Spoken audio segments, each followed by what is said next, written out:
किसी ने बड़े कमाल की बात कही है कि इस कलयुग में ईश्वर से शिकायत मत रखिए, क्योंकि ईश्वर ने हम सबके पेट भरने की जिम्मेदारी ली है, पेटियां भरने की नहीं।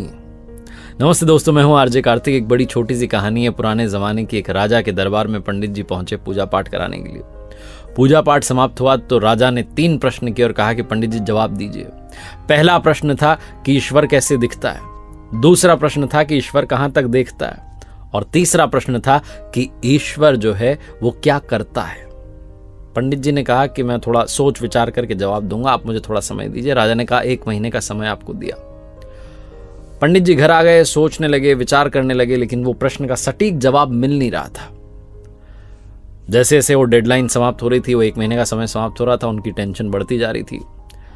उनका एक बेटा था, बड़ा विद्वान, होशियार, बुद्धिमान। तो उसने समझ लिया कि पिताजी चिंता में। उसने पूछा कि पापा क्या हुआ। तो बताया पंडित जी ने कि राजा ने 3 प्रश्न किए हैं और उनका जवाब मांगा। उसको लगता है कि मैं जवाब दे दूंगा। तो पूछा पंडित जी के बेटे ने कि बताइए क्या प्रश्न है। तो उन्होंने बता दिया कि ईश्वर जो है वो कैसे दिखाई देगा, कहां तक वो देखता है और ईश्वर करता क्या है। तो पंडित जी के बेटे ने कहा कि बस इतनी सी बात है, मुझे आप लेके चलिए 1 महीना समाप्त होने पर, मैं राजा को 3 प्रश्नों के सही जवाब दूंगा। तो पंडित जी ने कहा मुझे तो बताओ। तो पंडित जी के बेटे ने कहा नहीं, आपको भी वहीं पता चलेगा, आप चलो मेरे साथ। 1 महीना समाप्त हुआ, दोनों पहुंचे दरबार में। तो राजा ने पूछा कि हाँ जी पंडित जी जवाब दीजिए। तो पंडित जी ने कहा कि मैं जवाब नहीं दूंगा, मैं अपने बेटे को साथ में लाया हूं, बड़ा बुद्धिमान है, आपके सारे प्रश्नों के सही जवाब देगा। तो राजा ने कहा पंडित जी के बेटे से कि बताओ बेटा क्या जवाब है पहले प्रश्न का, ईश्वर जो है वो कैसे दिखता है।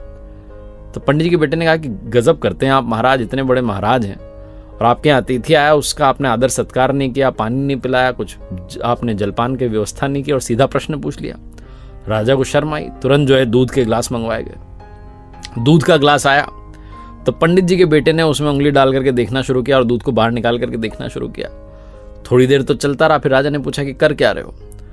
तो पंडित जी के बेटे ने कहा कि साहब मैं इसमें मक्खन ढूंढ रहा हूं। तो राजा ने कहा कि दूध में ऐसे मक्खन थोड़ा ना दिखाई देगा, दूध से पहले दही बनाया जाता है, दही को मथा जाता है, फिर मक्खन जो है दिखता है, फिर मक्खन मिलता है। तो ठीक जवाब जो है पंडित जी के बेटे ने कहा कि ठीक यही बात है, ईश्वर ऐसे थोड़ा ना दिखाई देगा, वो हर आत्मा के अंदर विद्यमान है।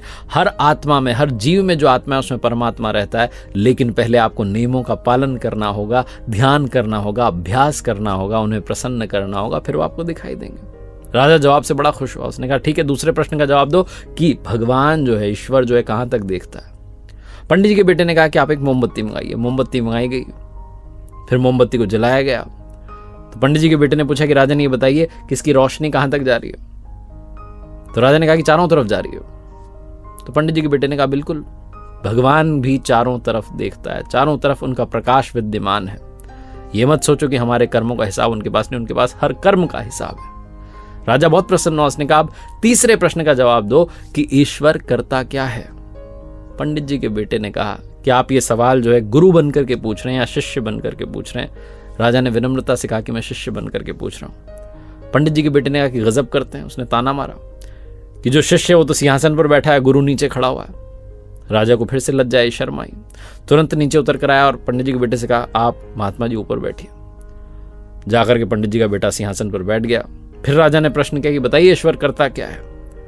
तो पंडित जी के बेटे ने कहा कि अब बतलाने के लिए रह क्या गया है, क्या रह गया है, अभी देखा नहीं आपने। पल में राजा को रंक बना देता है और मुझ जैसे रंक को राजा बना देता है। मैं आपके सिंहासन पर आकर के बैठ गया हूं, ये उसी का तो चमत्कार है। बहुत छोटी सी कहानी जिसका सार ये समझाता है कि परमात्मा हर जगह विद्यमान है, हर कर्म का हिसाब उनके पास है, और भरोसा रखिए वो रंक को भी राजा बना सकता है अगर आपके अंदर संपूर्ण विश्वास हो। देखते रहिए हर सोमवार सुबह 9:30 बजे मेरे साथ एक नई कहानी, हर शुक्रवार सुबह 9:30 बजे लर्निंग सीरीज का एक नया वीडियो। ऊपर वाले के आशीर्वाद, अपनी मेहनत, अपनों के प्यार के साथ कर दिखाओ कुछ ऐसा कि दुनिया करना चाहे आपके जैसा।